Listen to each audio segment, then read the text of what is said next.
If you're an enthusiastic sim racer, you've probably heard about iRacing.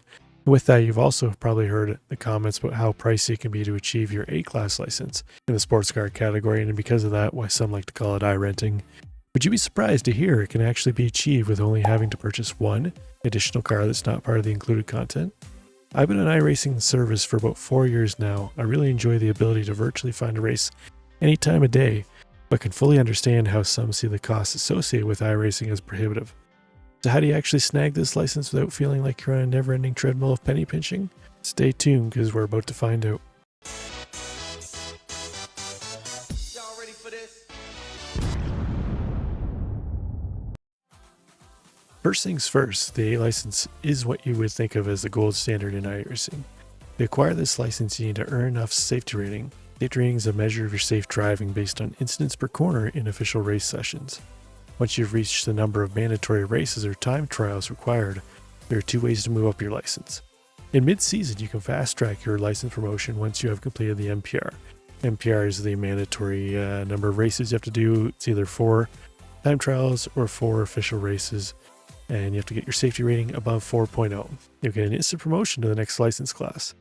The other way is to license up is once week 13 ends of the current season. If you have the number of mandatory races or time trials completed and your safety rating is above 3.0, you get promoted to the next class. Now before you go and dive headfirst into the extensive catalog of vehicles and tracks, you're going to take a moment and consider which race series to race in. This is where we'll find out what that magical one car purchase is that will get us all the way from rookies to A license. First, we start with the Mazda MX-5, otherwise known as the Global Mazda. This car is included content, but it's the car will get you through rookie license in sports car. But it's also a car that can get you all the way up into the C license. The Global Mazda is not only the king of rookie class, but is also an option in a D license series. The Production Car Challenge, otherwise known as PCC, is a multi-class series of 25-minute races. It features the Mazda, Ford FRS 500, the Renault Clio, and the Toyota GR86. This series also gets you your first taste of multi-class racing. The Mazda is also available in a C-Class license as well of the Advanced Mazda series. This series features 30-minute open setups. The Mazda is also one of the most used cars in leagues worldwide, if leagues might be of interest to you. So we've covered off the Mazda now. The Mazda, as we said, will get you up into C license, but how do you get those last 2 licenses checked off, you might ask? Well, that's where our purchase content car comes in. That car is the Ferrari 296 GT3. In fact, the Ferrari 296 is the most utilized car in iRacing. It features the most series, licenses, special events, and well, the most iRacing crash compilations as well.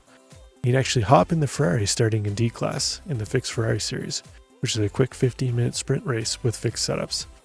I'll caution you though, I mentioned a moment ago the Ferrari is also a perennial star in iRacing crash compilations. There's a reason for that. In rookies, you're just getting your feet wet in 180 horsepower Mazda with no downforce aids, very narrow tires, and not much mass. It also has no roof. You jump into that car and into a full-fledged race machine that is the Ferrari 296. It's tempting with the downforce, traction control, ABS, ultra-wide tires, all providing a sense of safety and never-ending grip. This is where new D-license racers go wrong.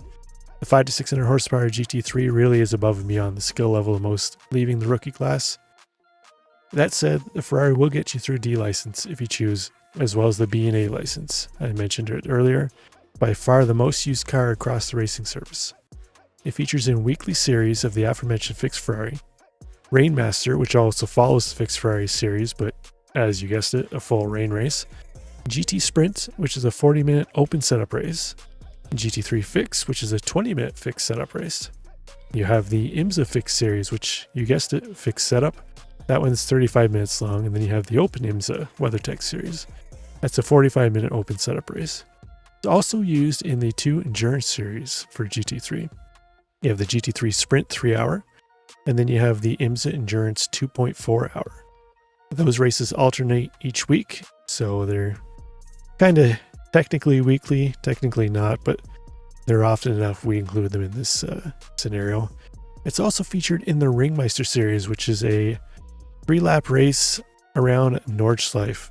If you're a fan of the Nordschleife, you'll want to look that one up. But the GT3s feature in that too as well. It's a different car each week, but it always remains at the Nordschleife. It's also heavily used in league racing, just like the Mazda, if that's of interest to you. And lastly, the GT3 class, which the Ferrari 296 is a part of, features in almost every iRacing special event. So there you have it, cats out of the bag, how to gain an A license with only one car purchase.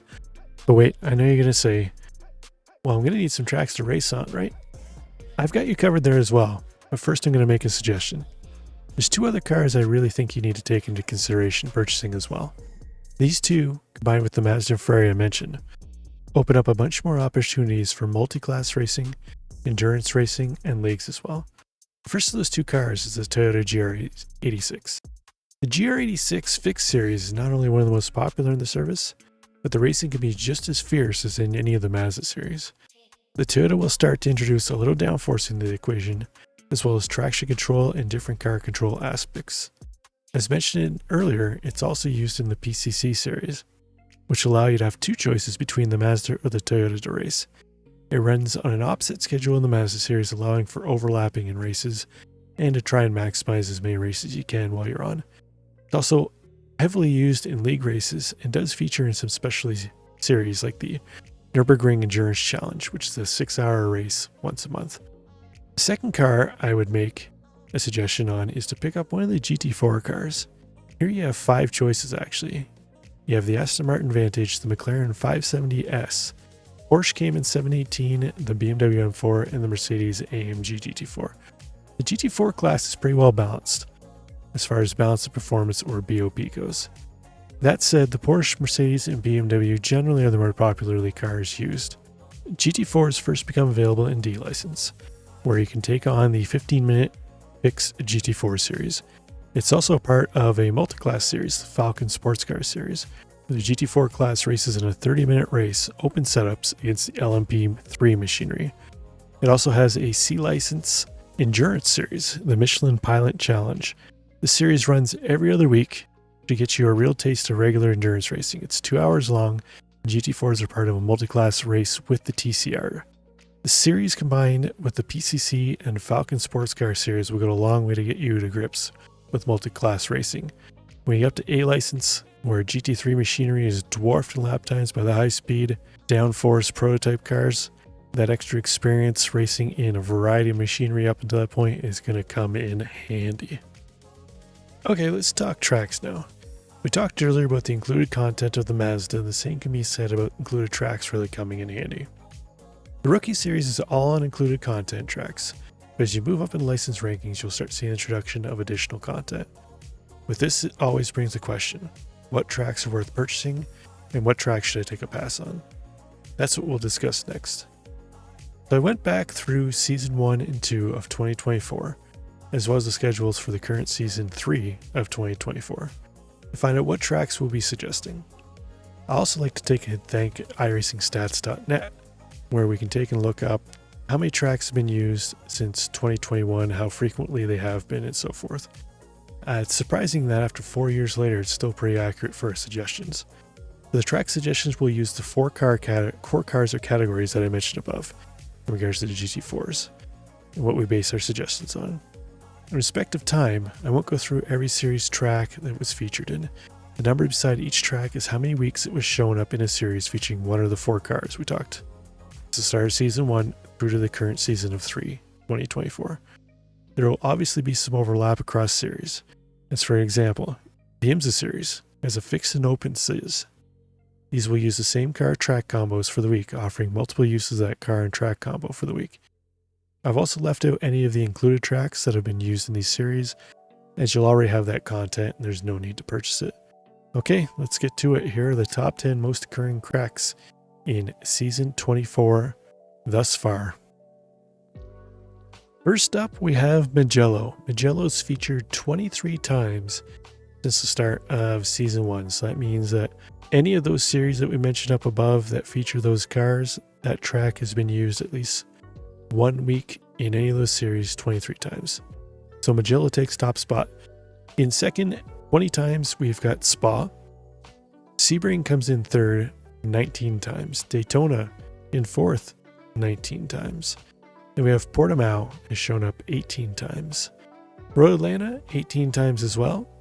Then we get down to 7th. We're going to travel to Australia, where Mount Panorama and Bathurst features 17 times.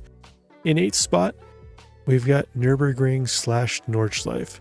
I combined the two of them together.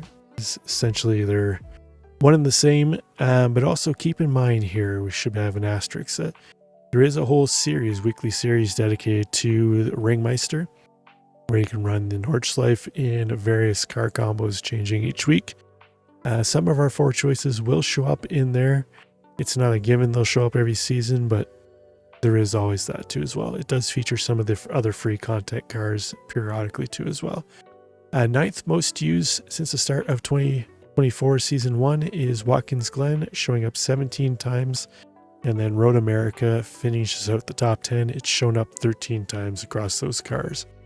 I'm going to feature 4 more tracks that were nipping right in the back of Road America as well. It was just going to be the top 10, but these are so close, with there being a fair gap between 9th place Watkins Glen and 10th place Road America. In 11th, 12th, 13th, and 14th, all with the same amount of appearances. We've got Interlagos, Zuka, Mosport, and Long Beach. Now, the top 10 tracks would have netted you 181 potential race weeks throughout the series and cars combined. If we add the other 4 tracks in, that bumps up to 229 times. So it's easy to see how many racing opportunities you have with just those 4 cars and those 10 potential tracks. Again, this doesn't take into account any of the included tracks as well that are featured across the various series. So keep that in mind. There's always those added races too as well, because I didn't bother to add up how many included tracks were in there because it wasn't a purchase that was going to be considered. So that's it there as far as tracks. I think it's pretty eye-opening the amount of opportunities you have to race there with those 4 cars. So there you have it. The most feasible way to snag your sports car A license in iRacing, as far as I've figured out. Remember, this journey should be enjoyable. Don't put too much pressure on yourself. Take the time to explore different cars, engage with the community, and ultimately have fun while you're pursuing your racing dreams. The determination and right approach, you'll be zipping around the track in no time with that A license in hand, and you'll be cursing the prototype drivers up and down. Hope you enjoyed this content. I appreciate a like and subscribe if you did. Also hit that notification button so you get notified of any upcoming content, and we'll see you on the next one. Happy racing.